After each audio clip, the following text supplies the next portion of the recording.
केंद्रीय मंत्री चिराग पासवान ने आरजेडी नेता तेजस्वी यादव के बयान पर पलटवार किया। उन्होंने कहा कि जनादेश का अपमान करने से ही इनका जनादेश चोरी का कारण बना है। ईवीएम से जीतते हैं तो ठीक, हारते हैं तो घपला।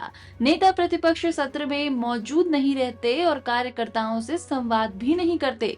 पासवान ने चेताया कि बिना आत्ममंथन के इनके पैरों तले जमीन खसकती जाएगी।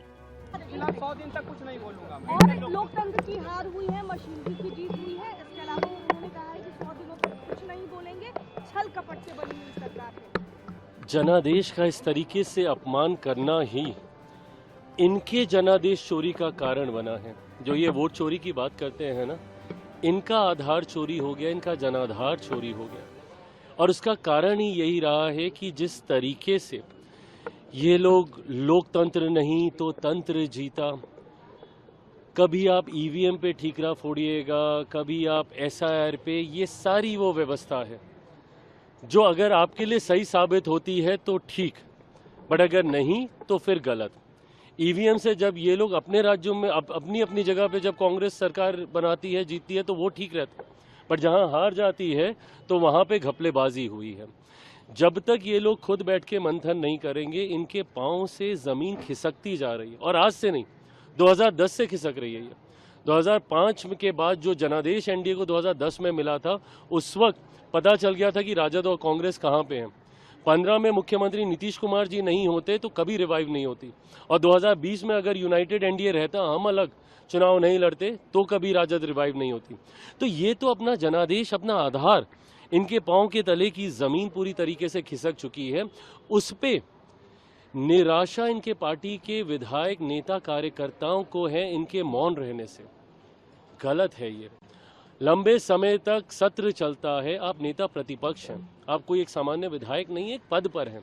जब सत्र चलता है आप सत्र में नहीं रहते। इतना लंबे समय हो गया परिणाम आए को, अभी तक आपने उसको लेकर अपने कार्यकर्ताओं को के साथ संवाद नहीं साधा, कारण नहीं बताए, चर्चा नहीं की।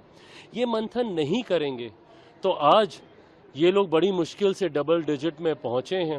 वो दिन दूर नहीं जब संभवतः नेता प्रतिपक्ष का पद के जितनी संख्या भी शायद विपक्ष के पास ना हो। तेजस्वी ने कहा है कि 100 दिन तक सरकार के नीतियों के खिलाफ मैं कुछ नहीं बोलूंगा। मत बोलिए भाई, मत बोलिए। आपके पास कुछ होगा बोलने के लिए तब तो आप बोलिएगा ना। क्या बोलिएगा बताएं?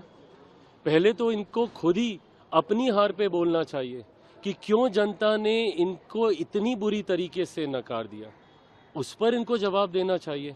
18 तारीख को तो ये मुख्यमंत्री पद की शपथ ले रहे थे ना। ये अहंकार, यही कार्यशैली करने का तरीका, संवादहीनता कारण रहा है इस तरीके के परिणामों का। आप 100 दिन क्या भाई, 5 साल मत बोलिए, उसमें क्या जा रहा है। सरकार मैनिफेस्टो में दिए हुई चीजों को पूरी करेगी कि नहीं? बिल्कुल देखिए, बल्कि मैं चाहूंगा, यही तो विपक्ष की भूमिका है। खामोश रह के आप भूमिका कैसे निभाइएगा? सवाल कीजिए हमसे। लोकतंत्र की खूबसूरती यही है और हम लोग जवाब देने के लिए तैयार हैं। आज भी जब मैं जीराम जी पे मैं बोल रहा था, मैंने यही कहा कि आप मुझसे मेरिट पे सवाल कीजिए ना, इस विधेयक के मेरिट पे चर्चा कीजिए। आप सिर्फ नामकरण को लेकर भ्रमित कर रहे हैं, आप मेरिट्स पे डिस्कस कीजिए। मैनिफेस्टो में जितनी बातें हमने लिखी हैं, समय समय पर कीजिए हमसे सवाल। आपके सवालों का जवाब देंगे, क्योंकि सिर्फ कार्य करने की सोच से ये सरकार आई है।